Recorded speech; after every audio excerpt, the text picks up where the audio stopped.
Oh, welcome to the live broadcast here. We're live at the Jani College of Criminal Justice. I hope my system is on the right thing because we're going to start anytime soon. We're just waiting on Mr. Herb Nelson Jr. and Mr. Wilfred Rattigan to come on the podium to, to have our discussion here at the college. If I'm live and everyone is seeing me properly, let me know. Are you seeing the board properly? We're not trying to.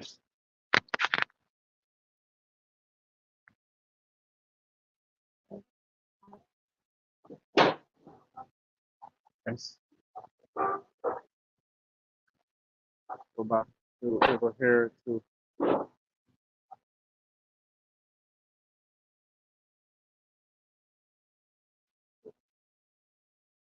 Yes, we are waiting and you can see the back of Mr. Herb Nelson Jr.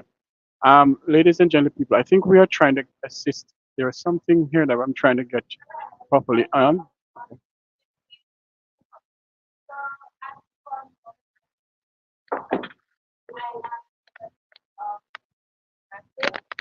Oh, okay. Oh my God. All right. So, hi everyone. My name is Janelle Mary. I am the president of West Indies Massive. It's really a pleasure to host another event that I know will be successful. So today we have with us two organizations that will be presenting to us. They will be talking to us and educating us. So both names are the Diaspora Crime Intervention and Prevention Task Force and the One Jamaica Legal Defense Foundation. So, can I have a round of applause for both organizations?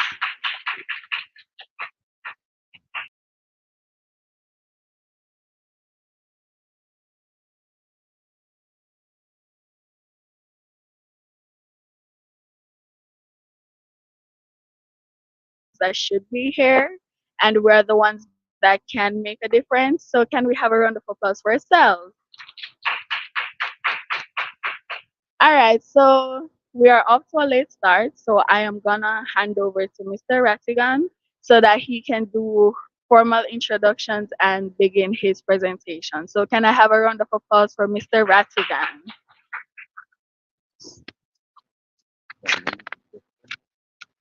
Yeah. All right. Can you hear me? Yes. Loud and clear. How about the back? Can you hear me? Good. Good. Good. Oh, all right. Fine. My name. Yeah. My name is Wilfred Rattigan. As you can tell from my accent, I was born and raised in Jamaica. I actually attended John Day. Eon before they bought this building. They had two buildings at the time. They had North Hall and they had South Hall. I left here. I started in. Actually, I came to the United States in July of 1977, long time ago. And in September, I was in the school. I didn't take an entrance exam. There's a friend of mine who was a student here, and he walked me through the process. I went, what was it, SATs and all that? I didn't do any of that. I just filled out an application, and they said, okay, fine, we'll let you in, and you can do the associate's program. And midway, they said you can switch to a 4-year degree. And that's exactly what happened. So I left here in 1981 and I went to Howard University School of Law. And after law school, I joined the FBI and I was there for 30 years. I retired 7 years ago and now I'm practicing law in New York, Connecticut, DC, and Maryland. So I've got lots of stories to, geez, lots of stories to tell. But the One Jamaica Legal Defense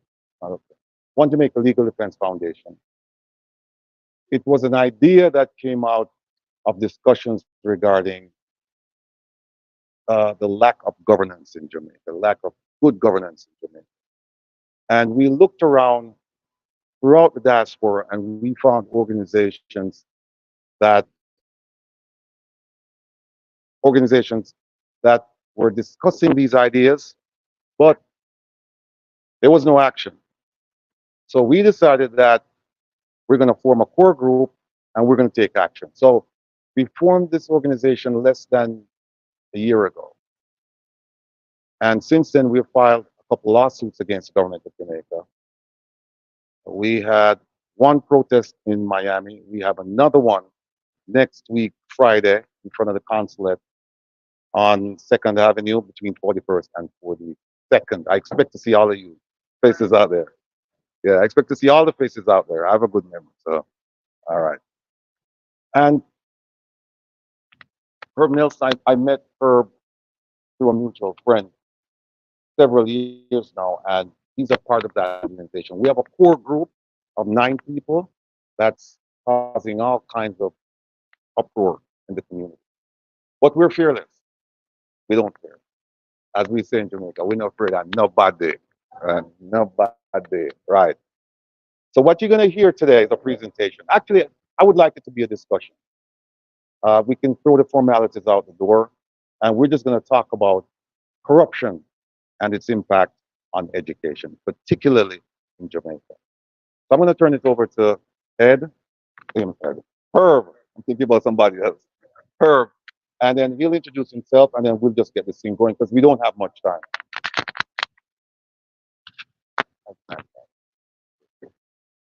Right. So, got that one. Okay, folks. Thank you very much, Mr. Rattigan. Greetings. I'm Herb Nelson, 24-year military veteran. 24-year U.S. Army veteran, and 15 and a half years in the intelligence community. Um, I've spent an inordinate amount of time looking at corruption in the Caribbean because I'm also the um, chair for the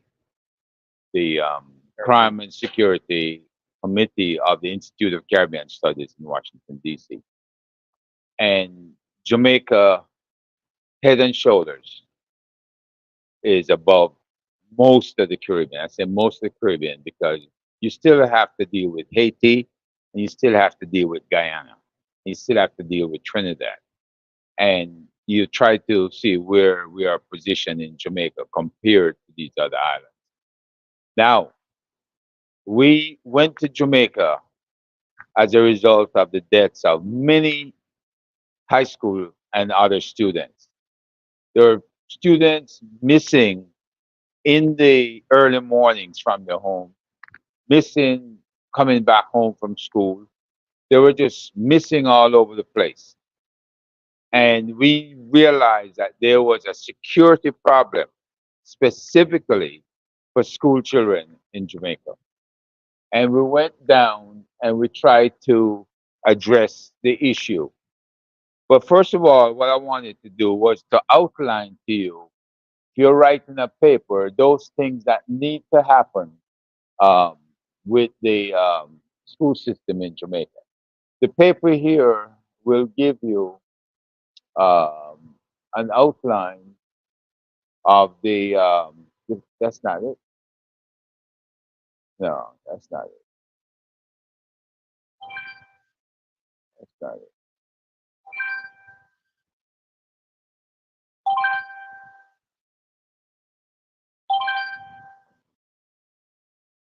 I just go to school SOS. That's all right.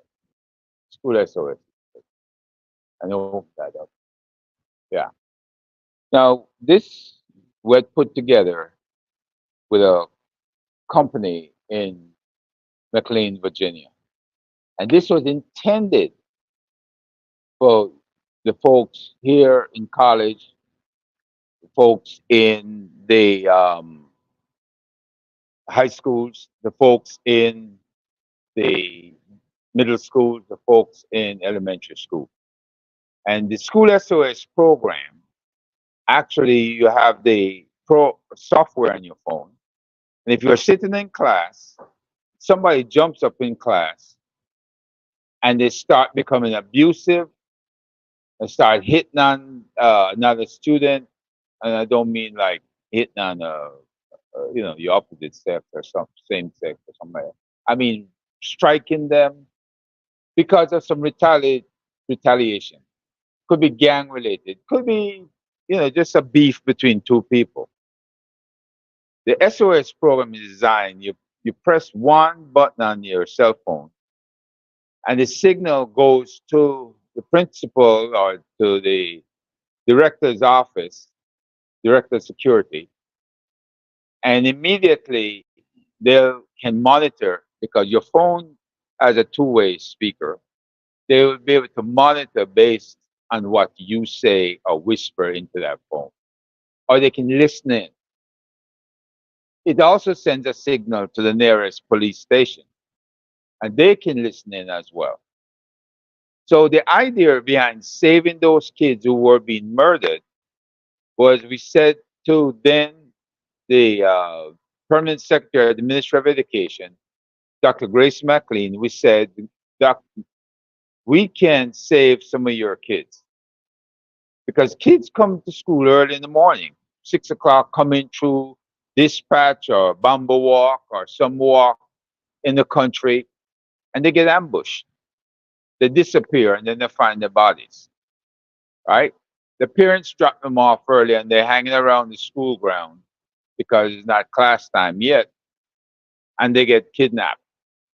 Kidnap, rape, murder. It just goes on and on.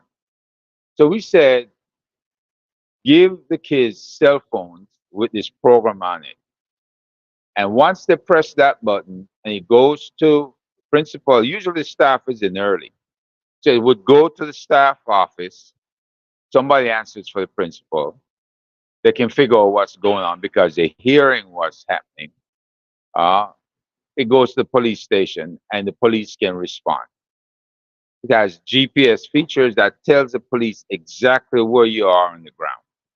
And the police can then converge on that area. So whether you're in the bushes walking to school, or whether you're on the main road walking to school, or whichever way you're getting to school, if you run into a problem, you press the button. Sometimes kids walk to school in a cluster. Sometimes a fight breaks out in that cluster.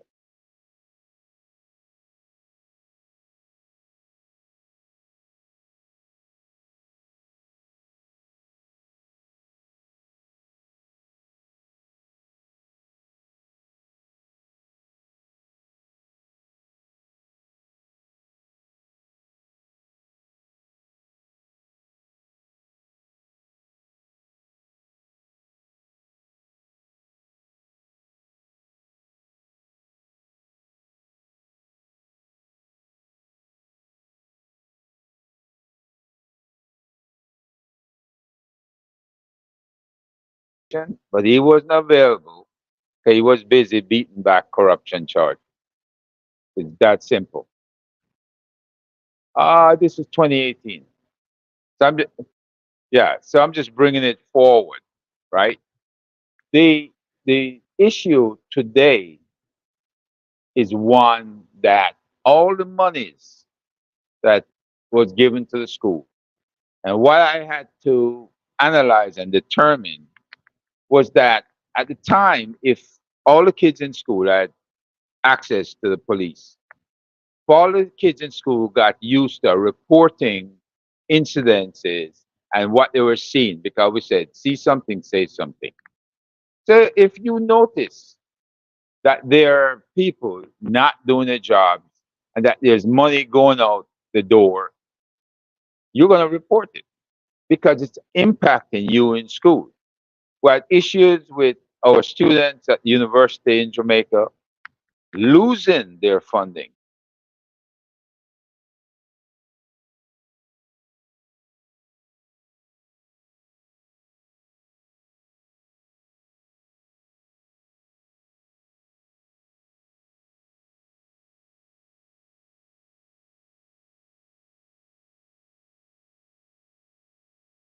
$190 something $1 million today.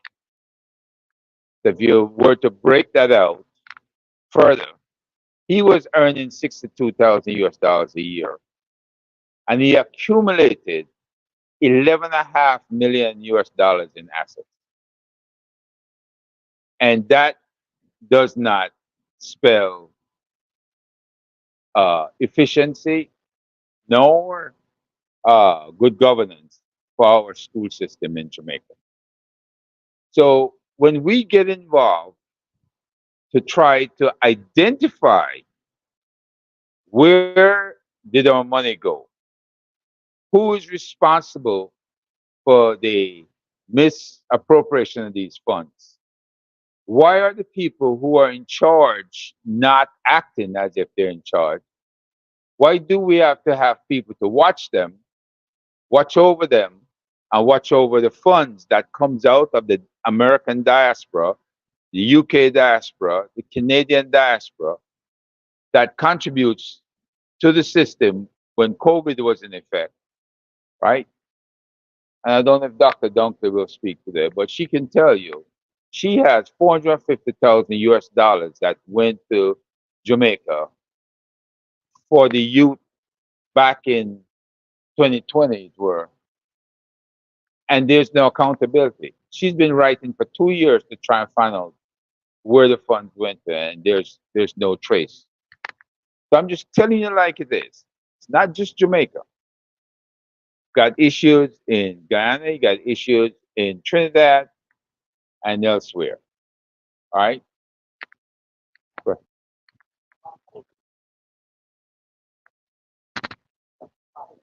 Can you stand up and just, yeah? I'll just take this one.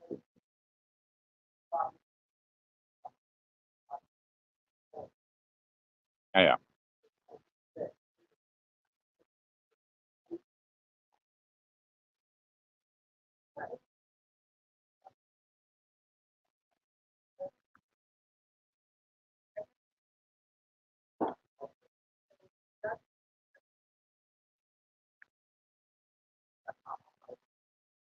Because when you buy minutes on your cell phone, whether you get not, you get the data. Well, we were going to eliminate all that because my recommendation to Dr. McLean was that she take the issue to Flow and to Digicel, the two major carriers, and that they would be able to supply that support that the students needed.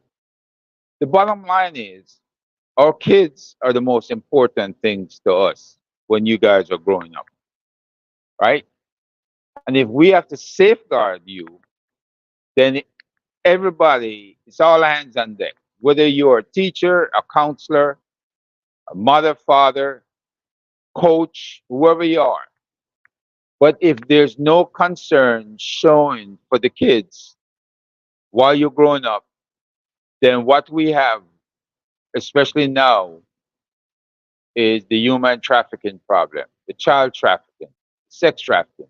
Kids disappear for a month, they disappear for a year, and they return home. No question asked. Or they don't come home at all.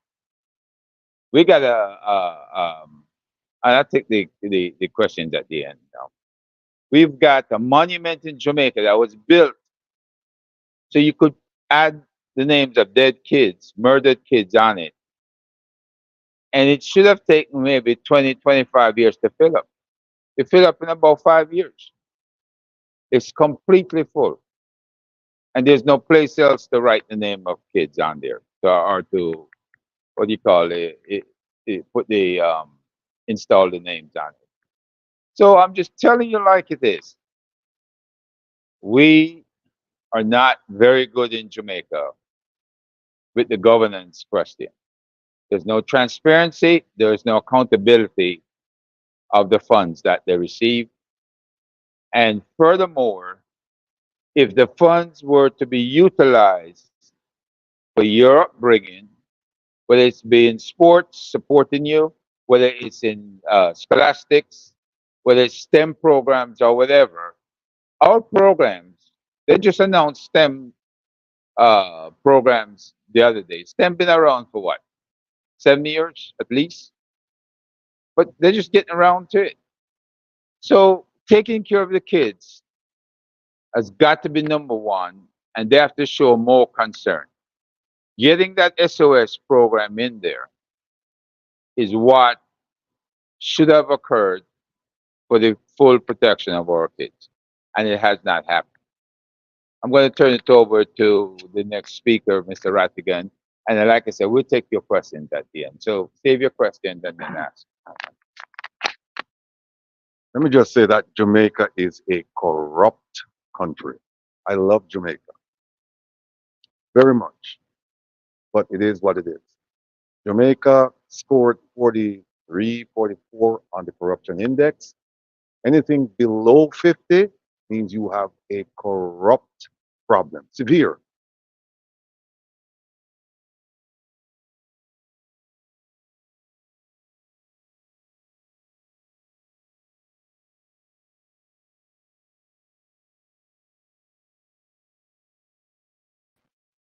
People would steal, part of government. They steal everywhere. But they would steal under the cloud of darkness. Today, they're stealing in front of your eyes, right in front of your eyes. Let me talk to you about this gentleman by the name of Ruel Reed. At one point, back in 2010 or so, he was an advisor to the Minister of Education, who is now the Prime Minister. This government took over in February of 2016, and he was made the Minister of Education. About a year or so after, he was complaining about corruption. In fact, he complained about school administrators who were collecting funds from parents to subsidize programs for children.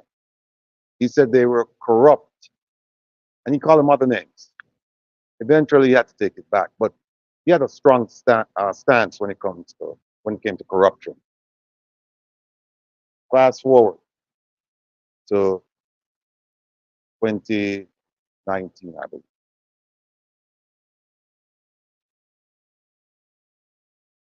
He was arrested for what?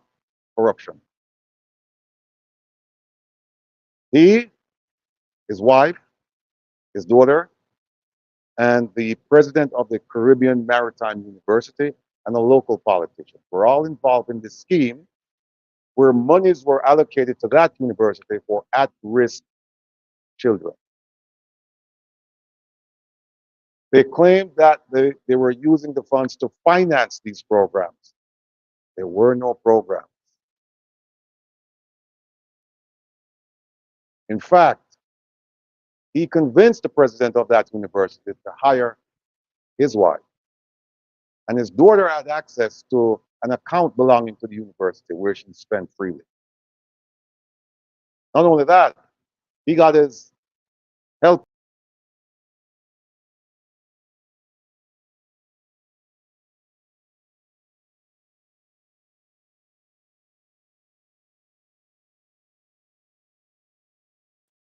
into their accounts. He actually took them to the bank. They withdrew the funds on a regular basis and they provided those funds to him. So as far as investigating this case, it's pretty simple. Just follow the money from the account at university to all these people, and then those monies came to him and his wife.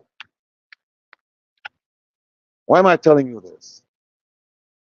Because I could pick any name. I could pick, you name the ministry, I could pick a politician. I could tell you this guy or this lady, they're involved in something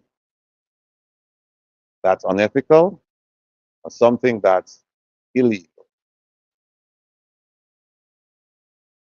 The prime minister, you know, they said the river, it's dirty at the head of the stream. Remember, he was Minister of Education at one point. He started an anti-corruption body in Jamaica called the Integrity Commission. And their purpose in life is to investigate corruption. So you can't get rid of corruption, but you can control it. At least that's my experience. One of the features of this organization is that every year, if you're a civil servant or a politician, you're required, not if you feel like, you're required by law to submit something called a statutory declaration. All it is, it's a financial statement saying that this is what I earned, these are my assets, and here are my liabilities. And the purpose of that is to ensure that politicians are not enriching themselves at the expense of the public. They're not using their office for private gain. Well, our prime minister, for the years, and by the way, this organization started, the law was passed in 2017. The organization became functional in 2018. People were complaining that they weren't doing enough because they didn't have enough personnel. And I think they started the statutory declarations in 2019. 2021, 2022, our prime minister, his statutory declarations to date have not been verified. 2023 became due March of this year. There are things that people can point, I mean, material possessions that people can point to, and they ask, where did he get all of, and you heard from Herb, where did he get all of this money to purchase all of these things, including homes and investments in other parts of the Caribbean, not in Jamaica, even though they're telling you that you must work and pay your taxes in Jamaica. He's done otherwise. He's invested his money elsewhere. And you can go on and on and on and on. The Minister of National Security, he claimed that he was spending 1.2 billion US dollars to transform the Jamaica Constabulary Force, which is their version of the police, from fiscal year 2016, 2017 to fiscal year 2022, 23, 23, 24, no, 22, 23, we just ended. And when you look around and you say, okay, where was the money spent? You're going to be surprised because they're ill-equipped. Tell me, tell me. I was there 2 years ago, 3 years ago. Mm-hmm.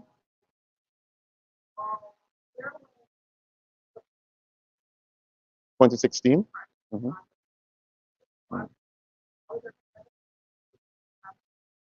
Mm-hmm.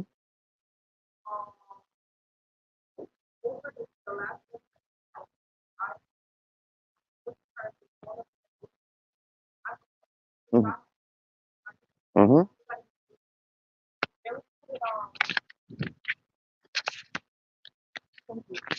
I can say that like they employed students straight out of high school to work for the JCF and the JDF. So I know that money went into employment and training. Like I said, all 14 stations, there were like parishes and counties in St. Mary that did not have police stations. They have police stations now. So I'm not saying that yes, money was now lost or used other places, but I can say that the money and the funding that they did get, it has been used because I'm telling you, there are places now. I'm seeing when they had the Zozo out during COVID and all of that, that had to be funded because we had during the operations, we had curfews. All those officers and stuff, they had to be paid. I know that they got I know that they got new weapons as well to combat certain things. So I'm not saying that you're not right, but I'm saying I also see where the money is being spent and I see what's being faced. Because how am I say? I don't want to make this sound political, but I could also say in the previous administration before the JLP, there were a lot of things that they said were to be done and it never happened. So yeah. Hold on, please. All right. Not only was I in Jamaica 2 years ago, one of the things that I do to this very day, are you familiar with the Access to Information Act? Okay, let me tell you what it is. It is similar to the Freedom of Information Act in the United States, where you can petition your government for information. I do it on a daily basis, and I get the information, including information from the Ministry of National Security, which shows that the monies that they were allocated not spent properly. In fact, in fact, speak to the former chairman of the police federation.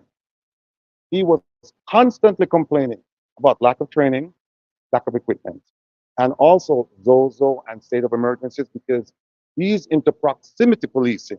He's saying community policing is the way to go, not ZOZOs. And by the way, the states of emergency, they have been declared by the court to be unconstitutional. And the Jamaican government is now paying people who were summarily detained, not charged. And I know the attorney who's, who's spearheading the movement to sue the Jamaican government. Lots of people. In fact, let me just use that to segue to something called the Magnitsky Act. Are you aware of that? Okay, let me tell you what that is. So American law was named after a Russian journalist, lawyer, by the name of Magnitsky. He discovered corruption, mass corruption in Russia, committed by public officials. They arrested him. Long story short, they killed him. So the US government decided that they were going to enact this law, but it was only used when it first was enacted against Russia. Now they have something called the Global Magnitsky Program, and it's used against foreign governments, any foreign government, where they can prove kleptocracy, corruption, or human rights abuse, gross human rights abuse, which is exactly what happened under the states of emergency. Because under the Constitution of Jamaica, a state of emergency can only be called by whom? By whom? No, no, no. I'll help you out. The Governor General. He has to proclaim it.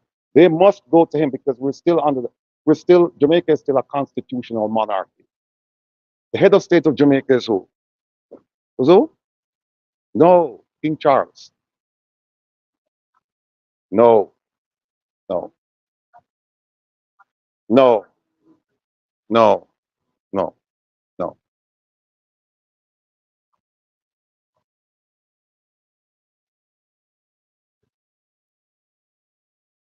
And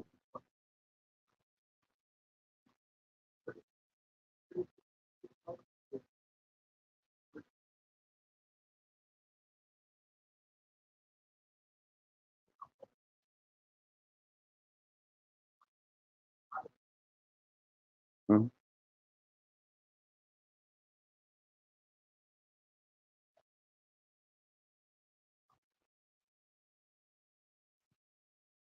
Are you referring to colonialism or neo-colonialism? They're two different things.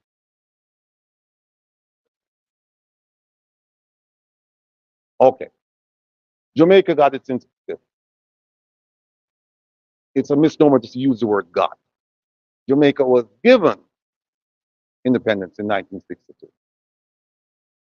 But the British left a system in place where it's an absentee landlord.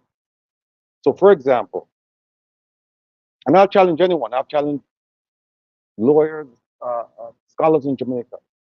The most powerful person in Jamaica today is not the prime minister, the governor general.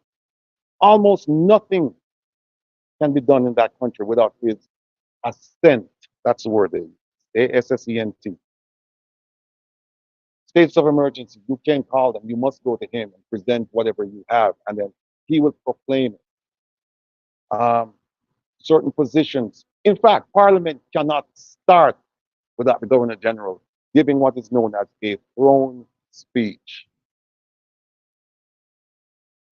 He very good at cutting ribbons. That's about it. He is the only person by office in Jamaica who does not pay income tax. It's written in the tax laws. The Governor General does not pay income tax. He doesn't pay for anything, by the way. He gets a free house, very nice house. All his expenses are paid for.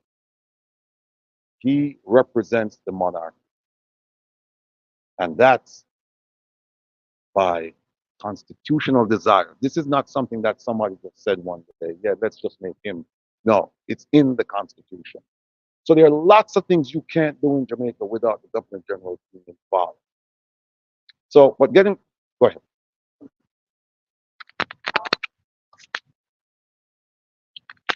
Do you think that the Jamaica, the system that we have here in America, for example, where it has to go through, what is it, the yes, the Congress and the Senate, do you think that system would be better per se in Jamaica versus the system we have now? Because the Governor General is like basically one person versus an entire Senate and stuff like that. So do you think would be better? And that's why I like this kind of discussion, because you can straight, you can ask me anything. And Herbert, but you can ask us anything. It's a good question. I try to stay away from that question, and you know why? Because if the topic is about Jamaica, I just focus on Jamaica because far too often we get distracted. And we hear that all the time, especially when we talk about violence. They say, well, look at Baltimore, look at this, look at that. And I say, well, wait a minute. If you want to talk about Baltimore, then that's a different subject. Let's talk about Baltimore. But if you want to talk about Jamaica, let's talk about Jamaica. Let's not be distracted by all of it and all of that. The system we have in Jamaica, constitutional monarchy, we heard Prince William was there last year, the year before with his wife, and the Prime Minister said, "We're moving on." I think that's an exact quote. We're moving on. We're still moving on. We haven't moved. No, we're jogging in place. And it's people make arguments for and they make arguments against the system. But keep this in mind, that system was not designed, that system was not created by and for Jamaica. That system came from Buckingham Palace. And they said, here is how you're going to run the country. So it's a tough question for me to ask because I've succeeded under this system. I did fairly well for somebody who had nothing in Jamaica. So there are good points to both. But if you had to ask me privately, and I'll say publicly, which one I think is best, I think the system is best in terms of opportunities. In terms of opportunities, in terms of corruption, yes, they have corruption. But I'll never forget, I took a constitutional law course. Never forget the professor, Jordan, South Hall. And he said, we were discussing systems, and he said, the American system, I'm not going to say it's perfect, but you show me one system where you can thrive as you do here, and I'll subscribe to it.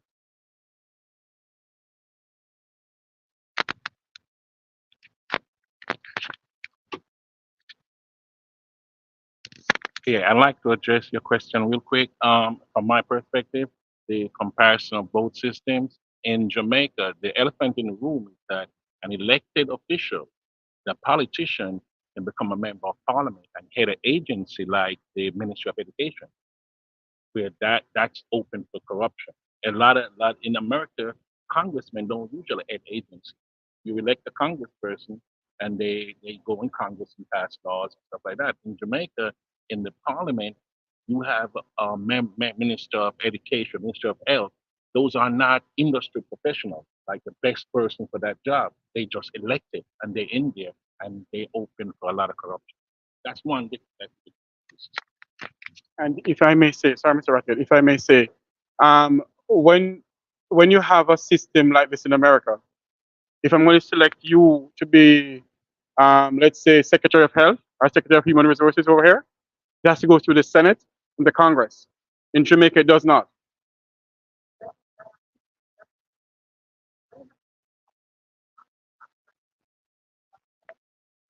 Repeat what you said.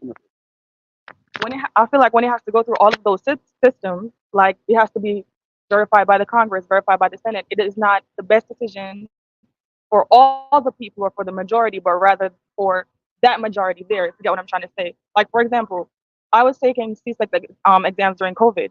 Fayetteville Williams at the time she was the Minister of Education. She had to pass certain rules or whatever for students who were about to take that examination. And what she did was, it may not have been as effective as she would have liked it to be, but she took insight from all the schools, the students specifically who were taking an exam, and what was the best alternative for them who were taking the exam. Here, it's not like that. When, for example, if I all of John Jay was to come together and say, we want this to be done. Congress has to approve it. Those who do not approve in Congress, then it goes to the Senate. Those who don't approve, and then they make a majority or a decision that is good for, I want to say props, or good for what it would they think it would look like spec, but not what's best for the majority, like people, all of John Jay, who's the one who wants to see the change. So I think it's better when they do it like how it's done in Jamaica. But that's my point of view. In what way is it better that way? Because when one person is elected to take the out to view what's needed for everybody else, they're specifically focusing on that measure, not for ops, not for props, but how it's going to benefit those people in society. But let me show you, for example, in America right now, the abortion ban. America is supposed to be united, but 52 states, and we have different laws in each. If I want an abortion, maybe I can't go to this state and get it. I can't go to Texas. I got to come to New York. I can't go to Florida. I got to go here. When it's not like that in Jamaica. If abortion is banned, it's banned in all 14 parishes. You know what I'm trying to say? So I feel like the Congress and the Senate, it slows things down, and it's not good for the entire majority. Okay. State is independent, and they come together and they form this union. Whereas in Jamaica, the 14 parishes under the colonial system,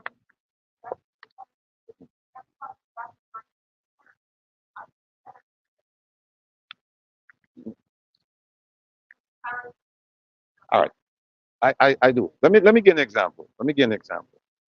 That'd be fine if the people selected, they were qualified and they were competent. That'd be fine. But let me give an example. Like the gentleman was saying that the people you elect as politicians, they're usually not in charge of the cabinet, right?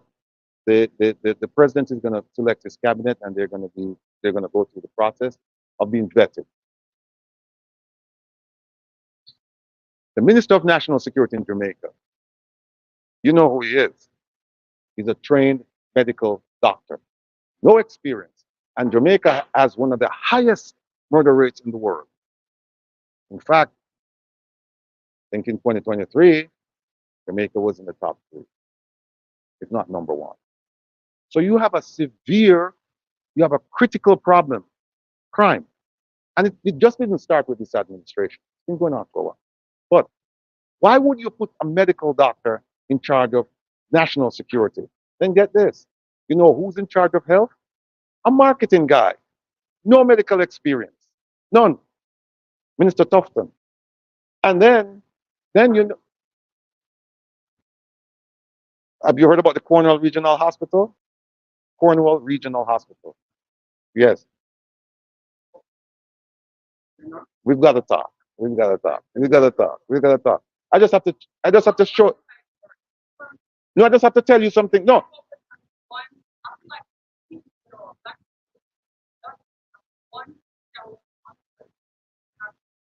All right, let me give you some more.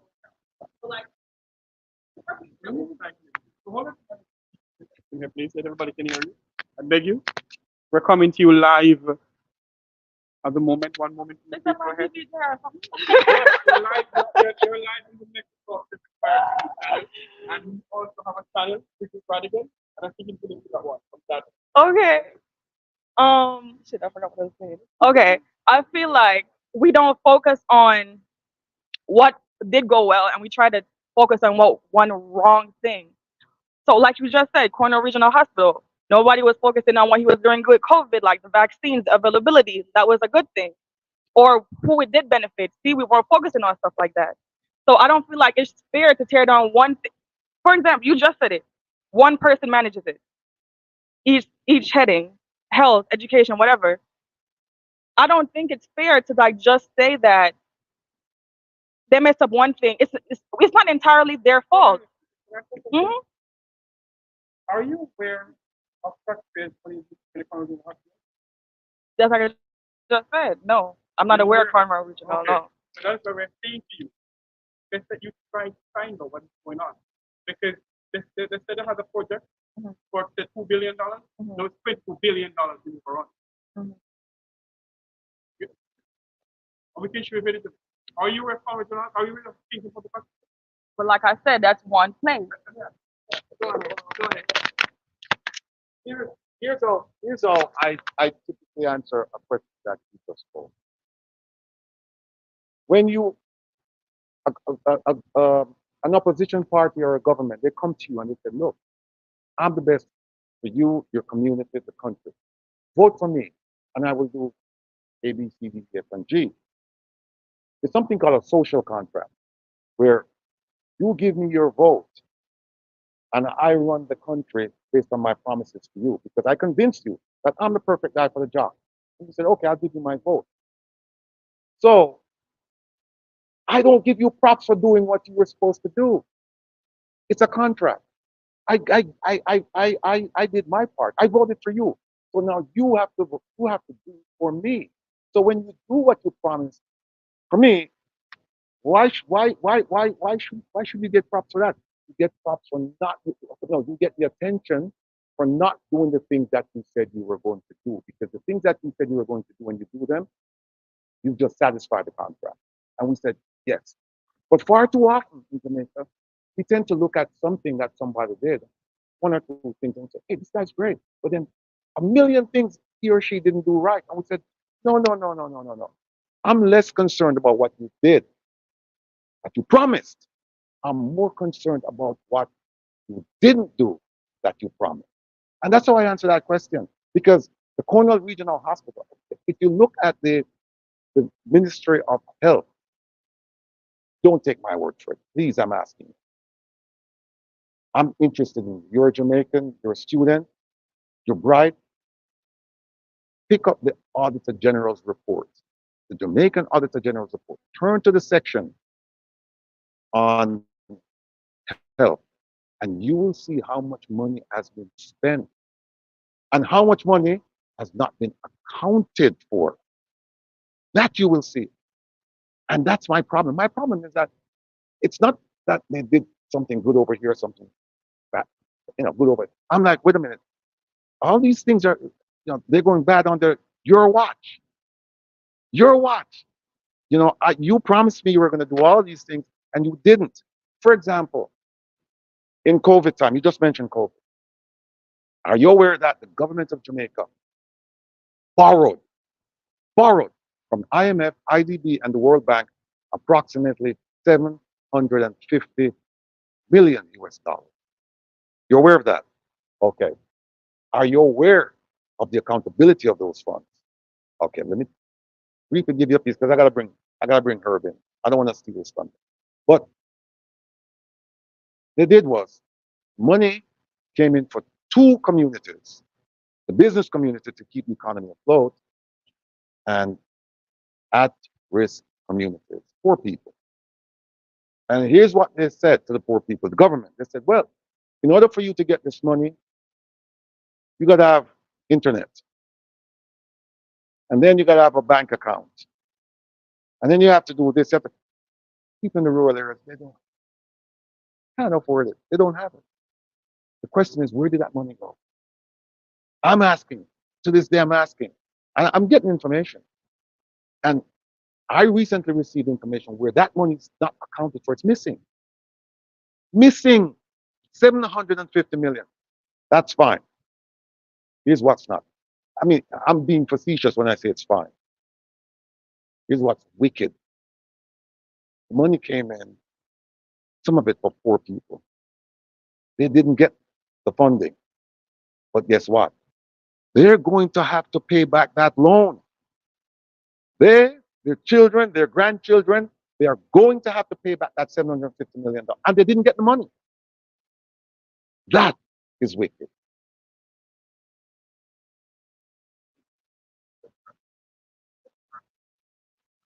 Well, I don't know how to my Yeah.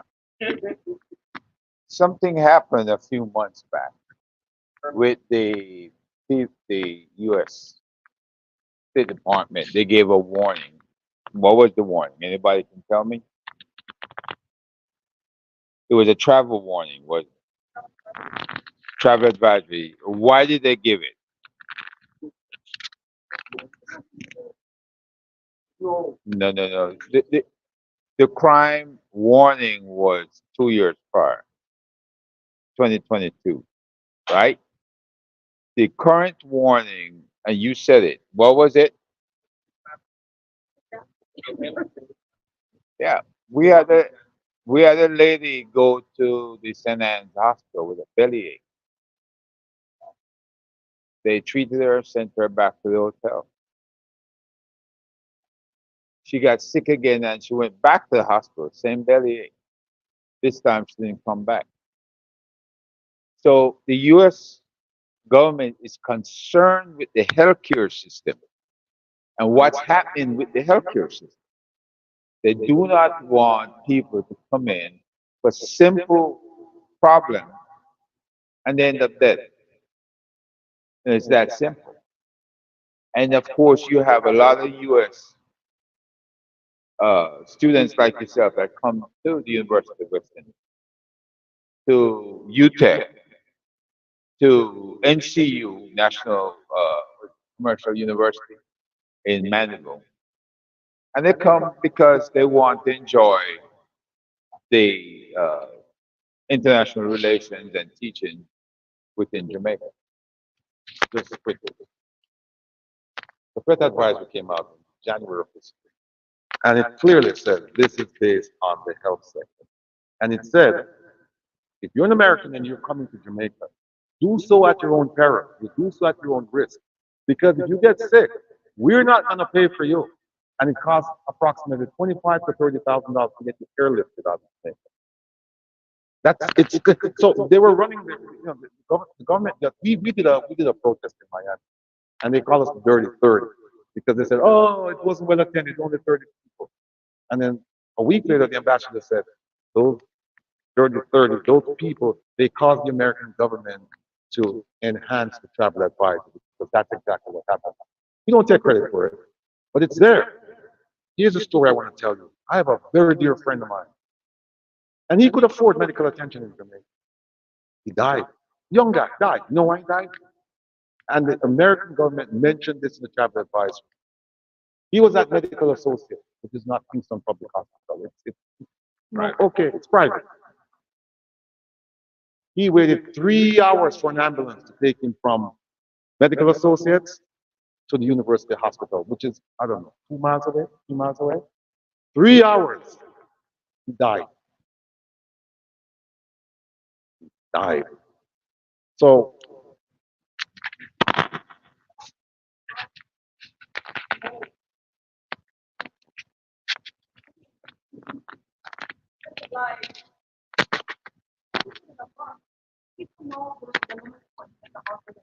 Like for example, if I have like that girl, for example, who got the severe burns and she has to fly to America to get treated. We know the severities and the limits to what Jamaica has to offer in regards to medical health, all of that. Millions of times we have people coming over here to get treated in our health system. So I don't think that it's a shock that we can't offer certain things. Or like, for example, ambulances. You don't see ambulances every day in Jamaica. We know Jamaica has the countryside and the town side. I've never seen an ambulance in the country before, but I've seen it more in the town side. So I don't think it should come as a surprise or a shock that Jamaica doesn't offer certain things. That's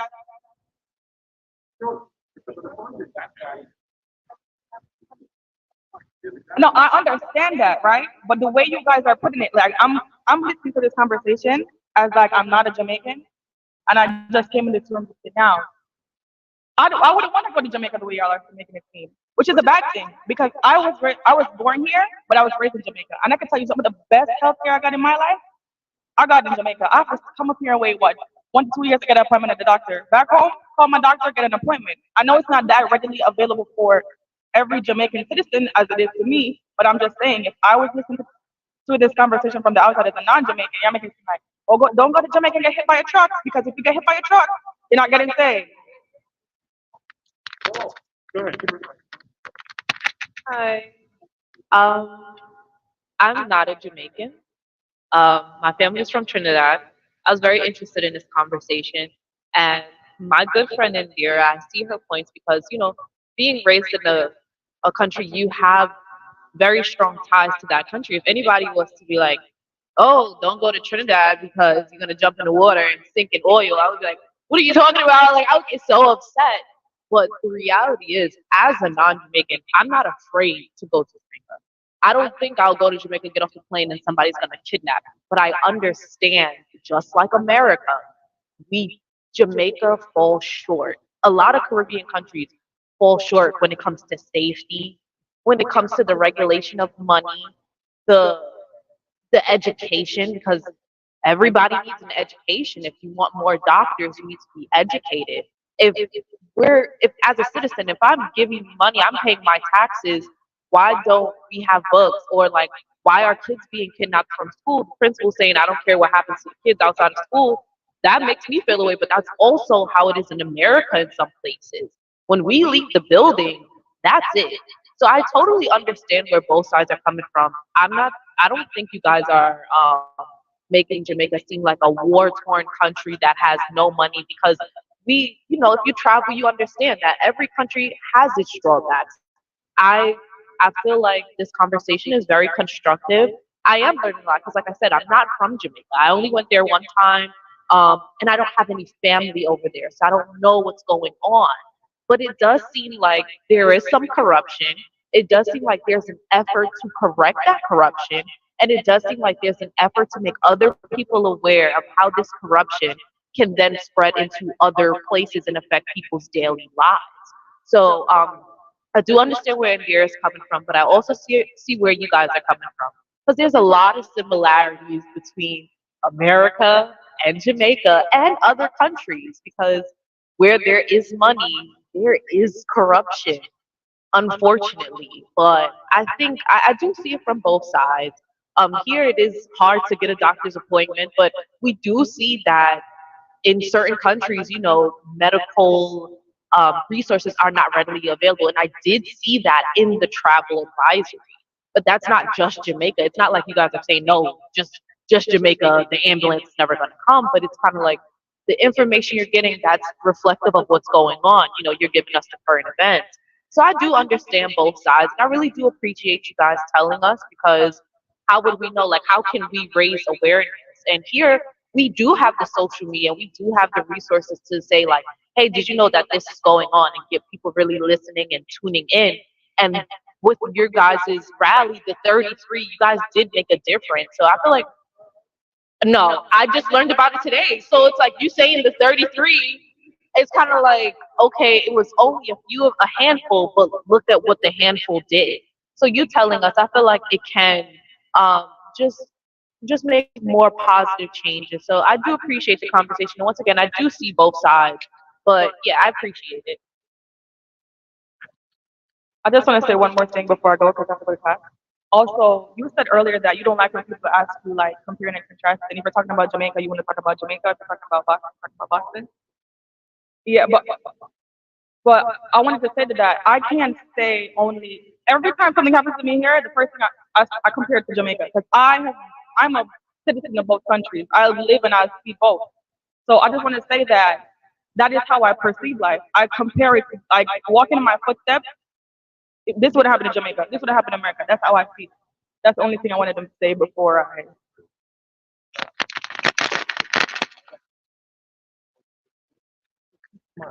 All we're doing is saying there's another side to the sun, sea, and the sand, and the smiley faces. There's another side to it, and we're just making you aware of it. We're not saying don't go out, it's a bad place. All we're saying is that we should be aware of certain things, and through awareness, we can cause change.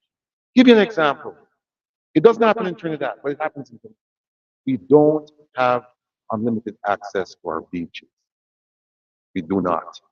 That's one thing that affects you, whether you're this party or that party, whatever. If you're Jamaican, you can't just walk on the beach. And we've been pleading with the government to say this has to change.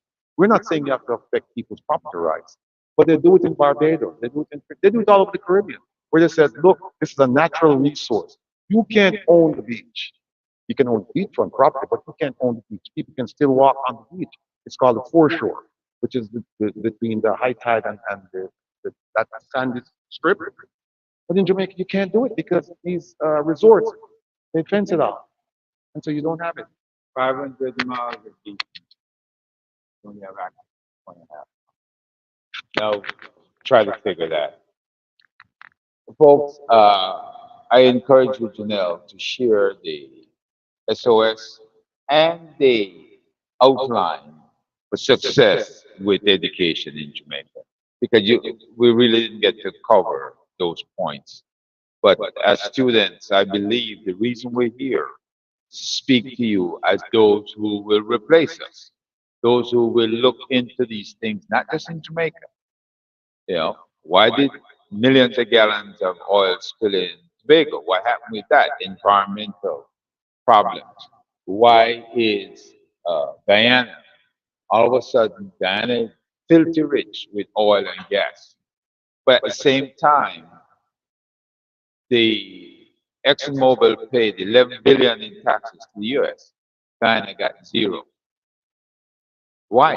Why are these things happening? What type of deals are being worked out? And how much of your education, when you go back home, will impact how the government runs, whether it's Jamaica, whether it's Trinidad, or any other island, right? This is the key. You are the future, sitting right here behind these desks. And when it comes to law and law enforcement, it's very important that the deals that are worked out to the benefit of the population and not to the benefit of a party or to individual. And from the Institute of Caribbean Studies, I'm seeing this across the board. The number one country that has the highest murder rate this year that displaced Jamaica is St. Vincent and the Grenadines. The number two is St. Kitts and Nevis. Jamaica came in third.